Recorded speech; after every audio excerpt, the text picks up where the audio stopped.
So we're in the book of Ezekiel, and tonight I believe that we're in Ezekiel 42. For some reason, my little marker was on 45. Yeah, we're in Ezekiel 42 tonight. Just like I said last week, there's some chapters that you wish that you get to taught, that you get to teach, but we're teaching every seventh chapter, and so here we are. Every now and then you fall on a chapter, and you're like, oh man, the one before that was killer. I would have killed that, or the one after that was awesome. I would have nailed that one, but now it's got to be a genealogy. But the truth is, there's a reason why every word's in the Bible, and no words are arbitrary. And so it's all the Word of God. It's all relevant to salvation. And oftentimes the reason why we think something may be boring or doesn't connect with us is really more like it's revealing our ignorance. And if we understood from a more informed perspective, then we would see the significance of it. And we hope perhaps tonight that's one of those chapters that you look at it at the end and you're like, oh man, that was amazing. I never would have got that out of that. And we hope that that's the way it is for you. There's something that's happening here in Ezekiel. Father, just go for us now in Jesus' name. There's something that's happening here, and Ezekiel is seeing a vision. And the vision goes on for a while. Starts actually in chapter 40. And the way I guess I want to get into this is that every Saturday, some of you know, every Saturday I'm in Irvine, California. And I lead music for a group of Jewish believers, a congregation called Shuva Yisrael. Mostly Jewish people who believe that Jesus is the Messiah. There's some Gentiles there. Most of them are married to one of the Jewish people that's there. There's some Gentiles there that they're not Jewish in any way. They just love the Jewish people, or they love the messianic perspective on the Bible, which quite frankly, when you say messianic, that means a lot of things to a lot of people. It's just like if you say, what kind of church do you go to? And you say, I go to a charismatic church. Well, for some people, that means that you're speaking in tongues and you're totally out of control and you're rolling around on the floor. But for other people, it just means that we raise our hands when we sing. So when you say charismatic, what does it mean? It could mean this extreme, or it could mean the other. And in the same way, when you say messianic, when the messianic movement, there's some people that are just flat out Judaizers. They all want to wear black coats and have curls, and they want to, and you know, there's an old saying, there's a saying in the Jewish community that you can tell which synagogue you're in, okay, if you look at the rabbi's wife. And you know that you are in an Orthodox synagogue if the rabbi's mother is pregnant. you know that you're in a conservative synagogue if the rabbi's wife is pregnant. You know that you're in a Reform synagogue if the rabbi's pregnant.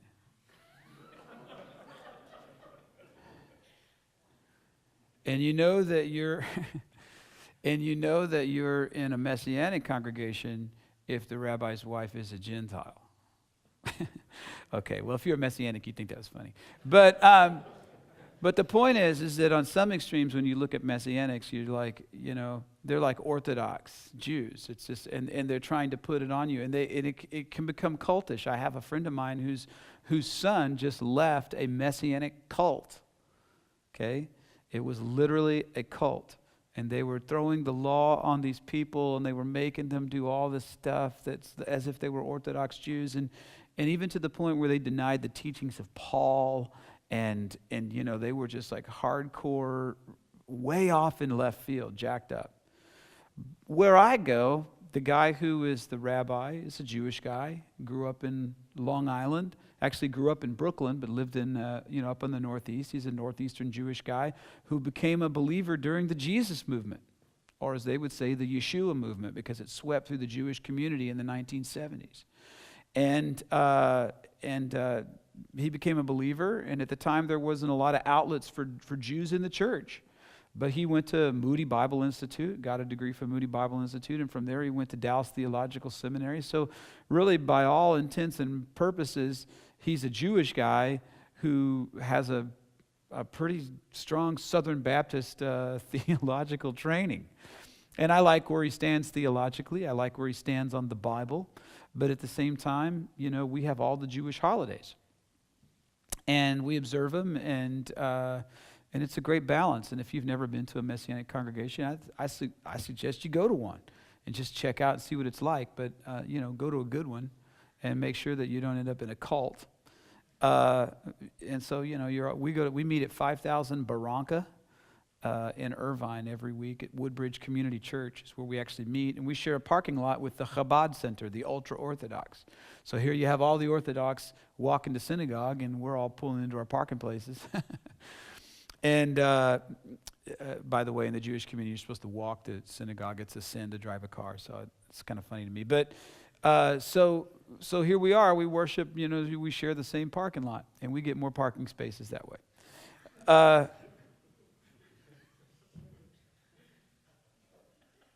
All the Jewish holidays are pretty fascinating, but the one that is intriguing to both the Jewish community and to the church is, what do they do on Yom Kippur? Anybody extra credit? Anybody know what Yom Kippur is? It's the Day of Atonement. So what do you do on Yom Kippur? What did they used to do on Yom Kippur? Well, on Yom Kippur, they used to, there was a sacrifice, and there's this national atonement for sin. Right after you have Rosh Hashanah, the feast of the trumpets, you have these sort of days of introspection and awe where you're looking at your life and you're trying to make amends. And then on Yom Kippur, according to Jewish tradition, you only see it in the Bible, but according to Jewish tradition, there's books that are opened and everyone's name is written in a book, and basically your year is sealed on Yom Kippur. Boom. So if you have anything against your brother or anything against your friends, you go to them and you try to work it out. And this is the one time that the Jewish believers can walk down across the parking lot, and you can say hi to the Orthodox, and they'll be very friendly to you. And we just want to wish you, a good Yom Tov, which means have a good day of, basically a good day. Really, Yom Tov means good day. But you're wishing them, and they wish you one back. Why? Because they have to.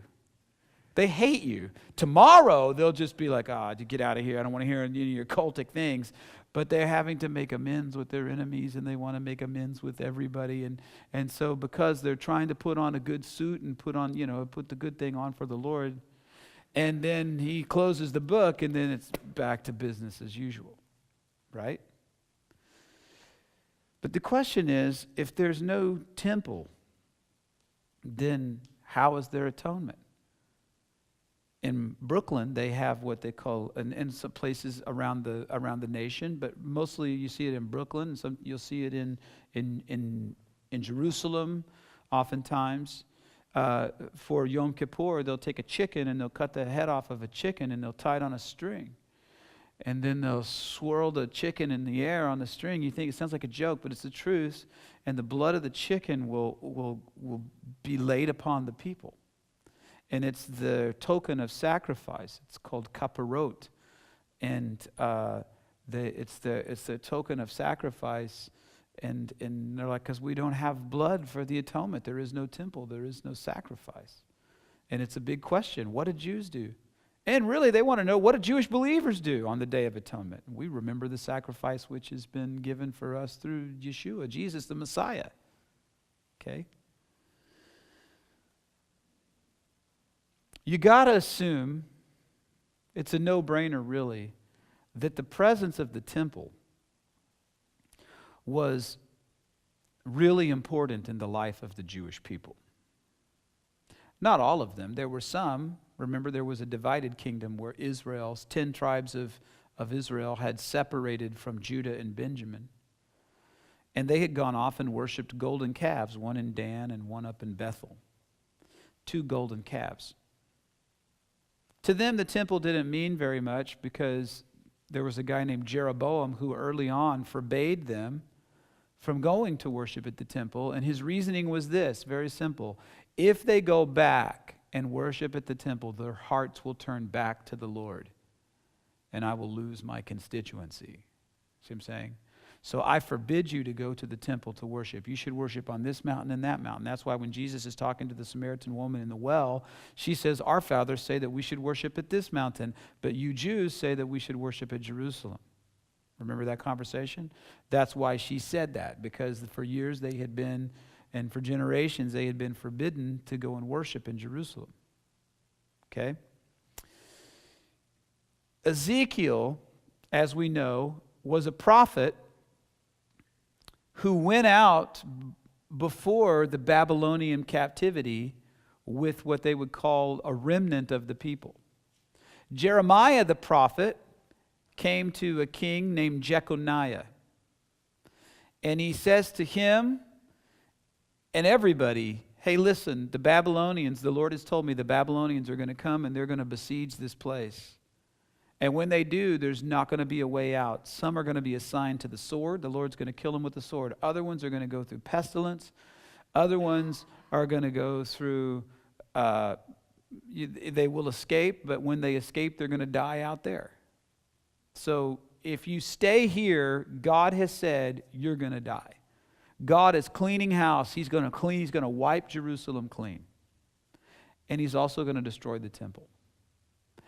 If you believe the word of the Lord, then you'll get out right now. You'll surrender to the Babylonians and you'll go into captivity with them. If you do that, trust the word of the Lord. If you do that, you'll get out with your life. If you don't and you stay here and you fight them, or you think that you can wait them out, you can't. God has told me you're going to die. So those people who were bent on listening to the word of the Lord, they left and they went into captivity. All right? When they leave Jerusalem, they're leaving homes, they're leaving jobs, they're leaving fortunes, they're leaving family. Families are torn apart because not everybody wanted to listen to the word of the Lord. But most importantly, because they were people who listened to the word of the Lord, that meant that there was a higher probability that they were also people who were seeking the Lord rightly. You understand what I'm saying? So to them, to leave Jerusalem also meant to leave what? To leave the temple. And it always comes a time where they got to stop and they have to look back and they have to think about Jerusalem and they have to think about the temple. And the reason why I bring up Yom Kippur is because Steve Forrest pointed out that that is exactly the day that this prophecy about the temple came to Ezekiel. In chapter 40, he says, in the 25th year of our captivity. So they had been gone from Jerusalem for how long? 25 years. God said they were going to be gone for how long? 70 years. So they still had 45 years left of captivity. 25 years into it, at the beginning of the year, on the 10th day of the month, in the 14th year after the city was captured. So they were gone for 25 years, but there were 11 years that they were gone before the city was captured, and then 14 years after that. On the very same day, the hand of the Lord was upon me, and he took me there. He took me where? He took me to Jerusalem. They've been in captivity for 25 years. And God, on the 10th day, at the beginning of the month. And what is the 10th day at the beginning of the month? Yom Kippur. So on the day of Yom Kippur, 25 years after their captivity, God takes him back to Jerusalem. And why is that important? Because when you're an exiled people, you're thinking to yourself, am I ever going to get back home? And God starts to show him the temple, room by room, inch by inch. He shows him the temple. And he is supposed to give this message to the people. If you are a religious Jew, especially one who's walked around the temple, you notice that as he's describing the temple, that it's not exactly the way that it used to be. So God is now describing not just the temple in Jerusalem, but he's saying, by this point, they've obviously found out and know that the temple was destroyed. And they have the same existential condition as Orthodox Jews do today, which is this. What do we do on the Day of Atonement when there is no temple to atone for our sin? We're backed up against a wall because what we really need is God's favor. We need his favor, but we believe that what we really need is a temple in which to sacrifice so that we can earn his favor. And now here we are once again, 25 years later on the Day of Atonement, and yet we have no vehicle for our sins to be atoned for. Do you understand? If you get that, then you understand how powerful that these images must have been when he says, hey, God just showed me, he just walked me through Jerusalem and he showed me that there will be soon, someday, there will be another temple. That means that God will restore us back to the land and that he will restore to us worship once again, which means that God will once again look upon us with favor, which means that we are not forever cursed. And you got to imagine how encouraging that was. And he starts going room by room. Sometimes people think that God is just arbitrary. You know what? I've been sinning for a long time and God has never jumped in and stopped me.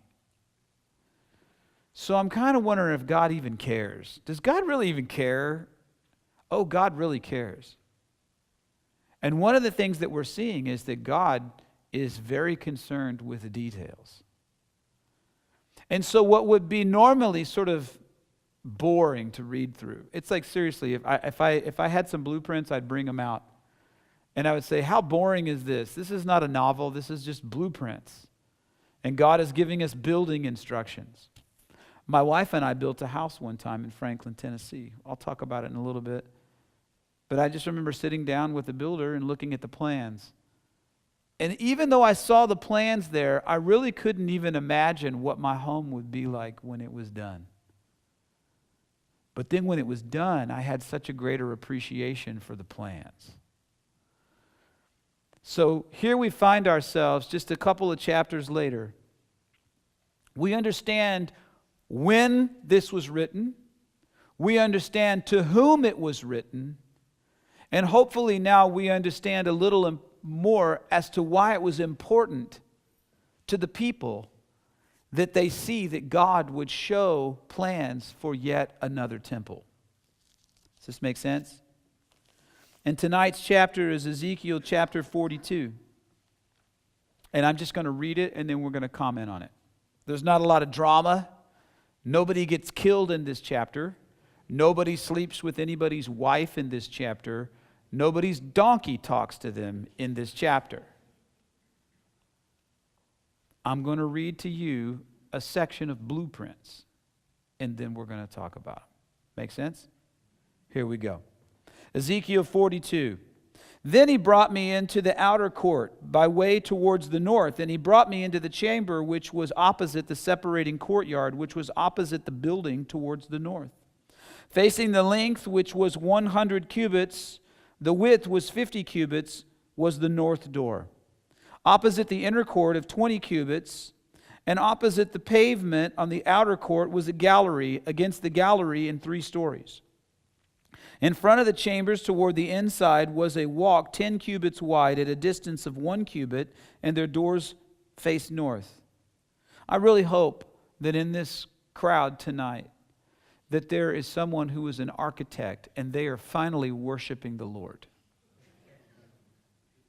Verse 3, opposite the inner court of 20 cubits was opposite the pavement of the outer court was a gallery, against the gallery in 3 stories. In front of the chapters, verse 4, towards the inside was a walk 10 cubits wide at a distance of 1 cubit, and their doors faced north. Now the upper chambers were shorter, because the galleries took away space from them, more than from the tower and the middle stories of the building.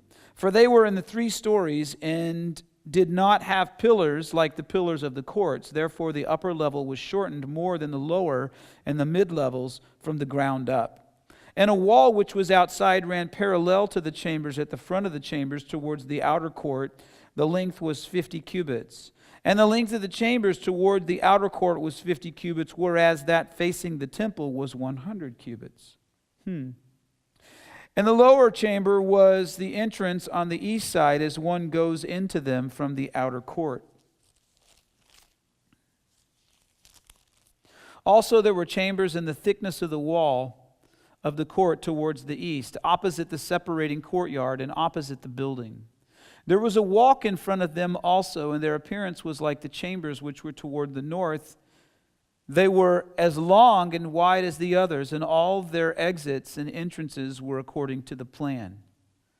And corresponding to the doors of the chambers that were facing south, as one enters them, there was a door in front of the walkway directly in front of the wall toward the east. And then he said to me, the north chambers and the south chambers, which are opposite the separating courtyard, are the holy chambers where the priests who approach the Lord shall eat the most holy offerings. There they shall lay the most holy offerings, the grain offering, the sin offering, and the trespass offering, for the place is holy. This is important news if you're a person who was a Jew 25 years in exile on the Day of Atonement. When the priests enter them, they shall not go out of the holy chamber into the outer court, but there they shall leave their garments in which they minister, for they are holy. They shall put on their garments, and then they may approach what is for the people. Now when he had finished measuring the inner temple, he brought me out through the gateway that faces towards the east, and he measured it all around. He measured the east side with the measuring rod, 500 rods by the measuring rod all around. He measured the north side, 500 rods by the measuring rod all around. He measured the south side, 500 rods by the measuring rod. And he came to the west side, and he measured 500 rods by the measuring rod. He measured it on the 4 sides.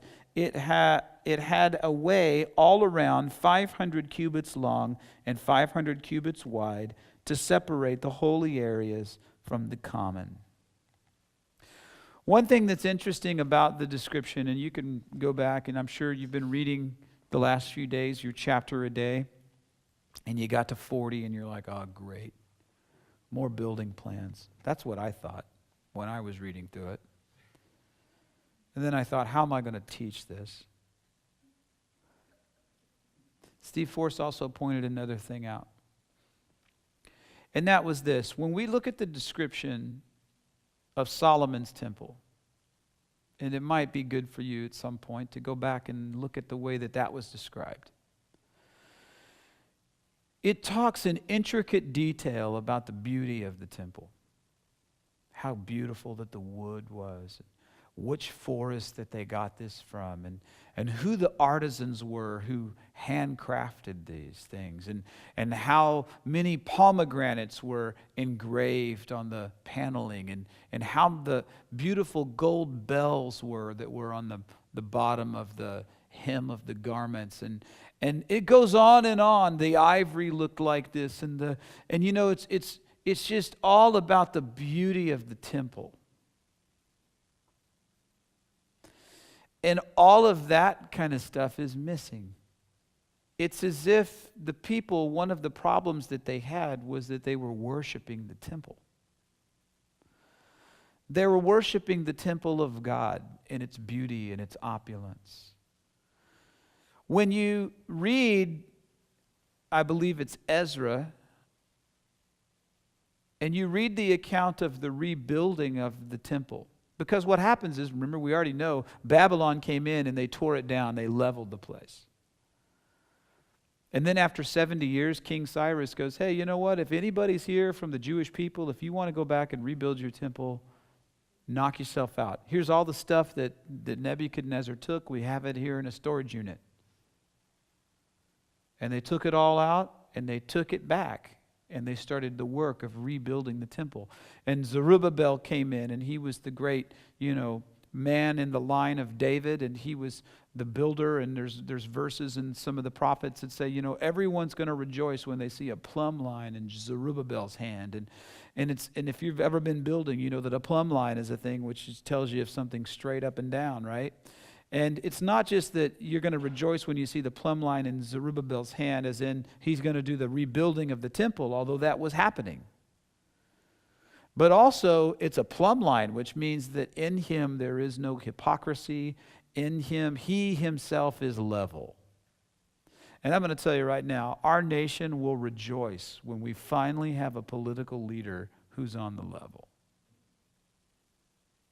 in whom there is no lie, there is no hidden agenda. Our nation would rejoice if we had a Zerubbabel of sorts. And the plumb line, not just that the plumb line is in his hand, but the plumb line is in his hand. Amen? And he's describing a temple which is coming. I don't think he's describing the temple which was rebuilt in the days of Zerubbabel. I think because we know the dimensions of that temple, and I don't think he's describing what they call the Second Temple era, which was the temple that Herod built, right?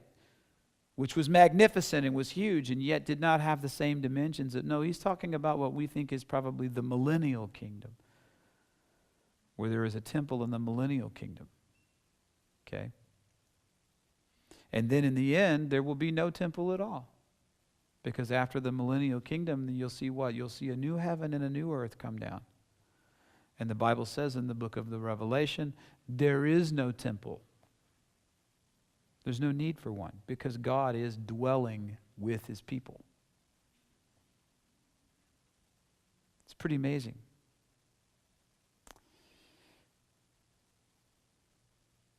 I think what the Lord is trying to say is this: hey, you guys in exile, temples aren't for you to worship. Temples are for you to worship in. The object of your worship should not be the magnificent building. It should be that there is a magnificent God who has chosen to make himself known in this building. Do you understand? So the glory of this place, although it's incredibly glorious, the glory of this place is that the word is being taught right now. It's not the wonderful manger scene, which I think was in Home Alone. No, I'm serious. I think this was the manger scene that was in Home Alone. Somebody told me that. And somebody's missing. Joseph is missing. We don't know where he is. I mean, did you see Home Alone? It's not the fact that all this stuff is decorated for Christmas and the women did a wonderful job that came in and apparently they're not done. It's gorgeous here in Christmas. But the beauty of this place right now is that the word is being taught. And God is describing a more immense temple than existed previously. It's bigger. But absent from the description is all of the stuff that we would worship. All of the stuff that we would brag about. There's no big screen TVs. There's no leather seats. I don't know, maybe some churches have all of these things. There's no opulence in any way. All he's describing are the rooms where worship and the duty of serving the Lord is happening. The focus is not on the architecture of this temple, but rather the focus is on the one whom we worship and how we worship him. Do you think that he's communicating something to that exiled community on the Day of Atonement, 25 years into their captivity? Yes, he's communicating hope. There's going to be a temple which is going to exist someday, and I have not rejected you forever. But he's also communicating restoration. And when you get there, this will not be a temple that you worship. This will be a temple that you worship in. And the focus will not be the architecture, but the focus will rather be me. Does this make sense to you now? I just want to share with you, and that's pretty much it. I just want to share with you, I've been in the music business since 1990. And I lived in Memphis for 7 years. And then I moved to Franklin, Tennessee, which is just south of Nashville, Tennessee. It's beautiful. It's in Williamson County. People talk about Orange County a lot. Williamson County per capita is actually much more wealthy than Orange County. You wouldn't think it because it's in Tennessee, but it's in the top, I think, 5 wealthiest counties in America per capita. And it's where stars go to wear jean jackets. And because there's a lot of, trucks, and because there's a lot of denim jackets and Timberlands being worn, it has a real country feel and a down-home feel. And it feels real middle class, except everything is clean and everything is well manicured. And it's, quite frankly, in my opinion, the best place in America to live. And my wife and I built a house there. And we loved it. It was ours. We built it. Not with our own hands, but we were there. Paid for it. And it was exactly the way we wanted it. It wasn't like House Hunters, where they're trying to find, and he and her trying to agree. No, we did everything we wanted to do. It was exactly what we wanted. The right size for our little family, and it was in the right little community in a brand new subdivision that we had been part of at the ground up. And years after we had built that, 7 years after we had built that house, the Lord sort of ripped us out of Franklin, Tennessee, and planted us in Chicago, Illinois. A cold town. People were cold. Weather was cold. I paid twice as much for a house that was half as big. And we had followed the Lord in his call. And there's this idea that when you follow the Lord, that everything's going to be all right. You're going to be successful in every way because you're doing what you know the Lord has told you to do. But we got there and it was hard. And the finances were hard and everything was hard. And quite frankly, I hated it. And I tried to make it work. And in my heart, I tried to wake up every morning and have a good attitude and everything. But I just got to where I just disdained the whole thing. And in my feeling down, one of the things I would do is I would sit in a chair. My wife would go up to bed. And I would sit in a chair in that little tiny dinky living room in that Chicago house. The windows sweating from the freezing cold outside and the heat on the inside. And I remember just kind of turning the lights off and sitting in a lazy boy and closing my eyes, and I would walk myself through that home. I would drive up in my car and I would pull into the garage, and then while I would normally just walk inside from the garage, in my mind, because I loved the house and it was so beautiful, I would leave the car, go out the garage, and literally walk up the front entryway to the house. Majestic brick house. And I would open the door, and I would walk into a music room where there was awards and kind of gold record things on the wall, and there's a piano there and guitars off in the corner, and that's where I wrote so many songs. and where I entertained a lot of my music friends, and we'd hang around there and play. I'd walk through that, kind of stop and look around, remember the artwork and remember everything, and walk into the kitchen, breakfast nook.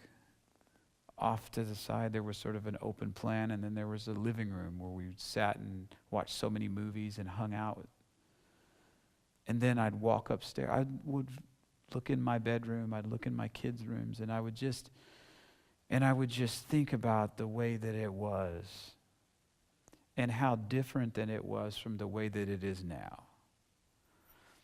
And I know that in the Inland Empire, many of us, myself included, have lost homes.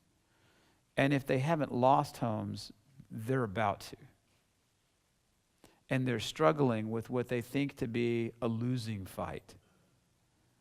And every month that you don't pay your mortgage, or every month that you barely pay it, is a month that you're either paying your mortgage but you're putting groceries on a credit card, or you're paying your credit cards and you've just let because that's the way it happens, isn't it? It's like it just sort of like you start getting off balance, and then all of a sudden it's like, have you ever tried to lift weights? You can tell I don't do a lot of it.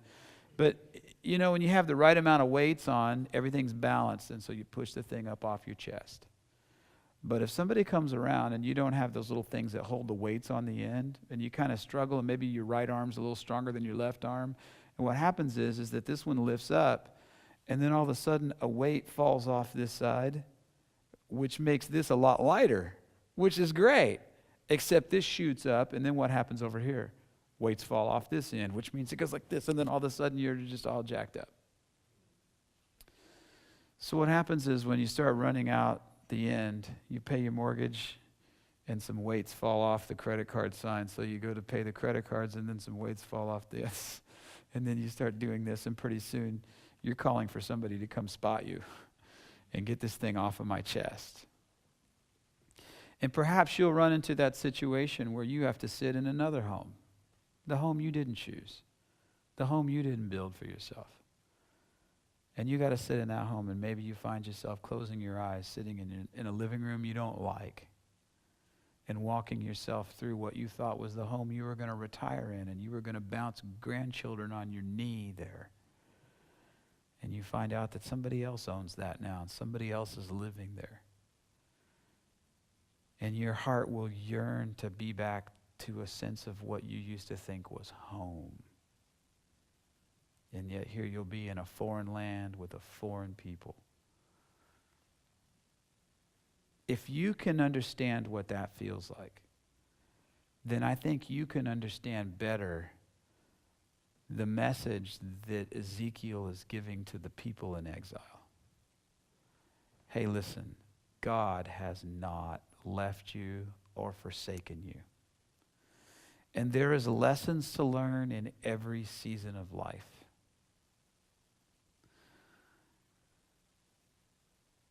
The lessons that I'm learning now as I'm approaching my mid-40s are very different from the lessons that I was learning when I was approaching my mid-30s, which were very distinct from the lessons I was learning in my mid-20s.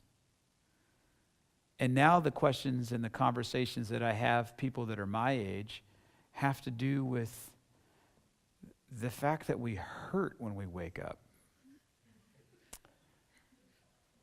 And the fact that I'm going to get this spot checked out. And the fact that, I really hope my kids are walking with the Lord. They're questions that I never even considered at 35. And I never even considered at 25. And every season of life that you go through, you're probably at some point going to say, God, are you still there? Like, are you still with me? Are you still walking with me? I know you walked with me through trying to finish college or trying to get a job after high school. I know you were with me when I was looking for a spouse and then you brought one. And I know you were with me when I changed jobs that time. But now here I'm facing some x-rays that a doctor wants to talk about. Are you still with me? Now I'm sitting in a house that I didn't ever want to buy, in a neighborhood that I never would have chosen 10 years ago. Are you still with me? And I think the resounding lesson of today is, not only am I with you, but I have gone to prepare a place for you.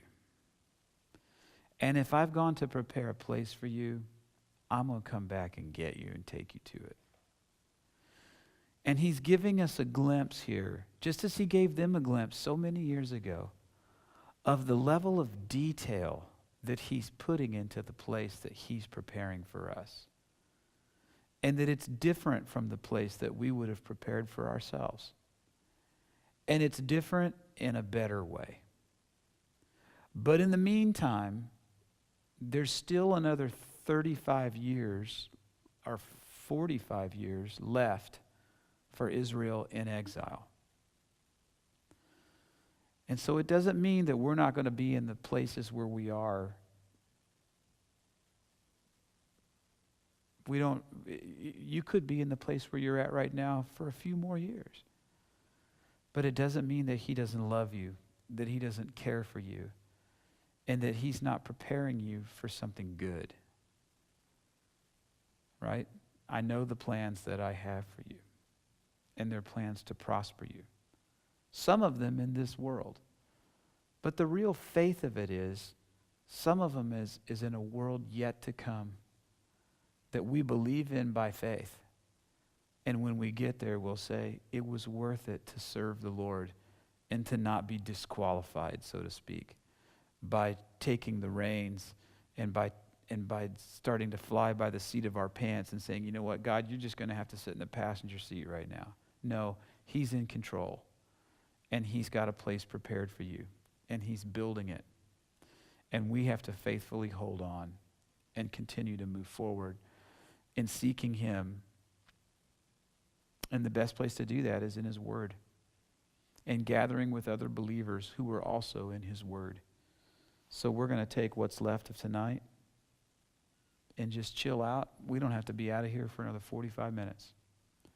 And just enjoy each other's company. If you want some coffee, if you got to go, take off, get out of here. But it's good to be with other believers and to just kind of do life. Amen?